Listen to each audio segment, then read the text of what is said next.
Hi, everyone, and welcome back to our weekly series on all things enrollment marketing for charter school leaders. My name is Michael Barber, and I am joined by my ever present weekly co host, Ashley McCory. Ashley, how are you doing today?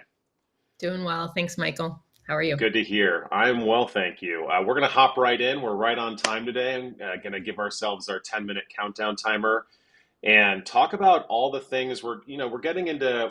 We're in the first week of April. It is May 4th for all the Star Wars fans out there. May the 4th be with you.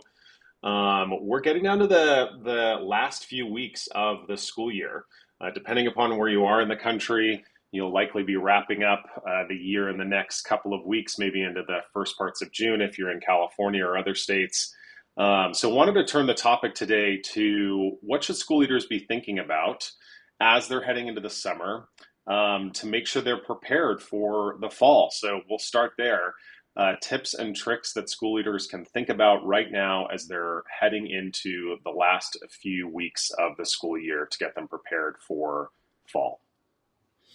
Yeah, well, something to think about is getting ready for the content and that you're going to publish maybe on your website or on social media during the summer leading up until the start of school, and making sure that you have what you need while you have folks on your campus. So with some of the schools that we've started working with a little bit later in the season, we're making sure that we have video shoots scheduled, photo shoots scheduled, so that we can, capture that content while there's still kids and teachers on the campus. So that's really important, because if you don't have summer school, we've had challenges where we've had to, use stock photos through the summer or use older photos, which isn't Such a which is good point. Yeah. and then stockpiling, like teacher profiles. We've said before on these that these are like some of the best performing content that we see. And so, but it can be hard to get that while teachers are hopefully unplugged through the summer. So trying to get some of that content, that Q&A content from your teachers, just kind of ready, or having them, say a few, do a little short interview on video, and just capturing that so that you can roll it out throughout the summer and introduce folks, on your social networks to the people that make your school special. Yeah, it's such a good insight to make sure that you've got your photo shoots or video shoots scheduled before you break. Because any of that content, you're going to want to make sure your school captures the essence of that school. And it's certainly going to feel different if your students, teachers, and leaders are not there. When it comes to school leaders and potentially queuing up content for social media or for blog posts, is it a good idea to sort of pre-schedule things to help them maybe find some efficiencies through the summer? Do you see school leaders doing that? Yeah, definitely. We've seen schools starting to adopt more of the sort of social media scheduling tools, or just using the built-in tools that Facebook offers for Facebook and Instagram. That's definitely a great idea. And then just building out your content calendar so that you don't have to think about it. Oh no, I need to write a post today. Just start to plan that content ahead, and think about summer topics. So what kinds of content would you want to publish around back to school prep or summer learning loss? Things like that. Educational type summer activities, that can all be great stuff that parents really like to see. And so starting to plan for that content now is a good idea. Yeah, such a good point. Question on timing as it relates to fall enrollments. If I'm a school leader and I haven't spent a significant amount of time of preparing for the fall, is it too late? What should I be doing if that prep hasn't happened yet? Things that have to get started, maybe things to think about if you've got a few weeks or a few months. Yeah. Well, it's not necessarily too late, but it is late. So, definitely making sure, I mean, hopefully you have some pre-enrollments already of people who have expressed interest, or a list of leads. And so you're going to want to be following up with them consistently and have a plan in place for how you're going to communicate with them through the summer. Maybe plan events. I think events and getting people on your school campus or getting out into your community is going to be really important if you're starting late.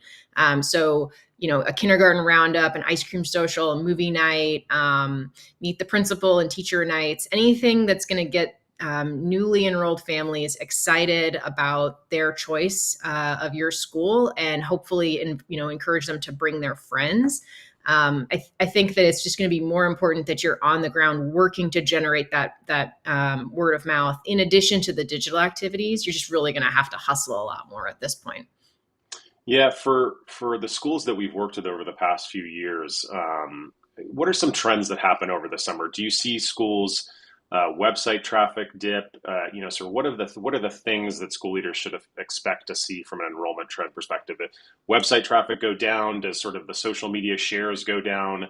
How can they buck those trends if that's the case? What happens sort of from a sort of enrollment ecosystem as we head into the end of May, beginning of June, and into the hot summer months?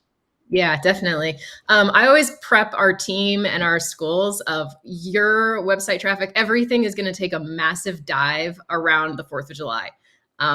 We see it just consistently the last week of June and the first week of July. Um, Parents are totally disengaged.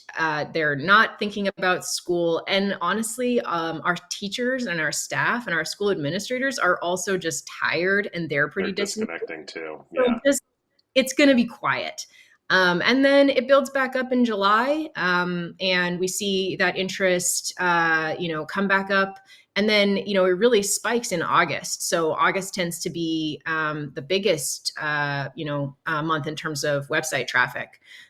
So and it does also depend on the area. So it depends a little bit on whether your school goes back in the first couple of weeks of August or maybe closer to Labor Day. It also depends on just the community that you serve. So there are some parents, some schools where they have more families who are really engaged in the spring and kind of through the spring and early summer in that back to school. And then there are families where maybe they don't even realize that school is starting so soon until they, see the sign on the building that says, school starts, August 4th or whatever. So you want to be engaging with both of those audiences. But it's definitely not unusual to see really low traffic through at this time of year. Yeah. Does that present an opportunity for work to be happening on the website for school leaders to take a step back and maybe make some improvements? And if you have a couple tricks on what could be improved in a short amount of time, I'm all ears, and I'm sure our school leaders are too. Yeah, it could be a good time to do some website work while traffic is low. A lot of our, for if there's like development work that needs to happen or major updates, that could be a good time. I mean, ideally, you will want to have updated your website, or if you're building a new website, you would have wanted to do that work sooner. But I think there's swapping out photos, making changes, things like that. Definitely, if you enroll year round, like a lot of our schools are still enrolling 22, 23 students right up until the end of the school year. So making sure that everything is switched over to that 23, 24 language, removing those old forms that might have still been capturing year-round enrollments, so that there's no confusion for families, and making sure that everything is geared towards the fall enrollment. And then, maybe just embracing the quiet a little bit and taking a break before the rush. Maybe sometimes we see that our school leaders just really need that little bit of a lull. Yeah, I mean, we know some of the biggest struggles that school leaders have talked to us about that, and that is certainly mental health for their teachers. That is teacher and school leader burnout, and wellness, and maybe that summer provides a little bit of a respite. And maybe we shouldn't be recommending that they work on things in that moment of respite, but certainly an opportunity to, if there is a little bit of time to put a fresh coat of paint on something, make sure things are working on the site, being prepared for those traffic spikes as you head out of July into August. Not a bad idea by any stretch of the imagination.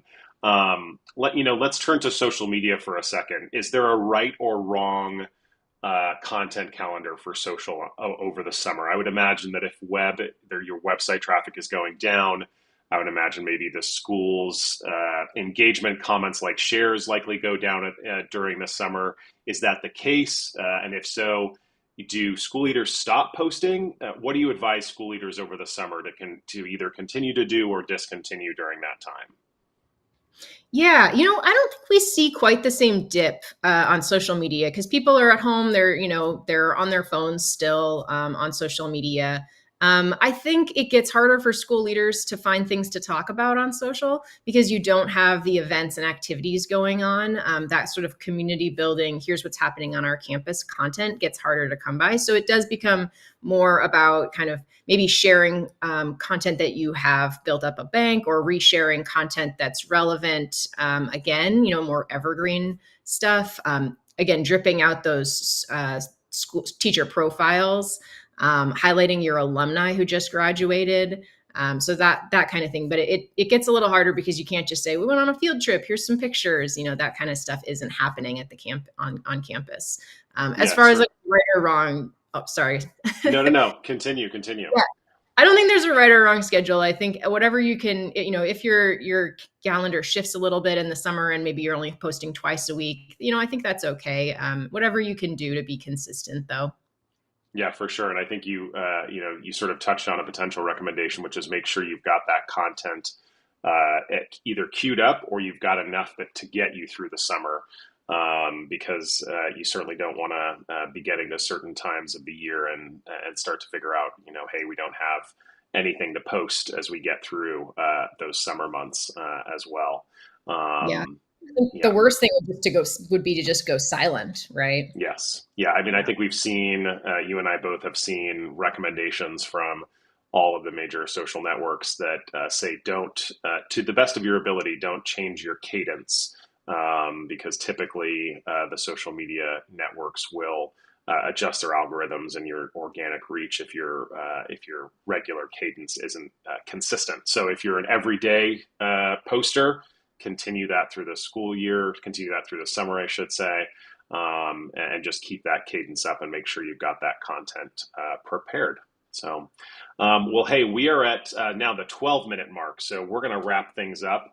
But I did want to give a big shout out to Ashley we are on episode 17. We've been back here basically every week since mid-December, which has been just incredible to have her voice here. And also wanted to tease out that both Ashley and I will be at the National Charter Schools Conference. Charter School Capital is the diamond sponsor for that conference. And you will find both of us in the leadership lab inside of the exhibit hall talking all things enrollment marketing. We're going to be having a little preview of what we're bringing to the national conference over the next few weeks. So stay tuned for that here.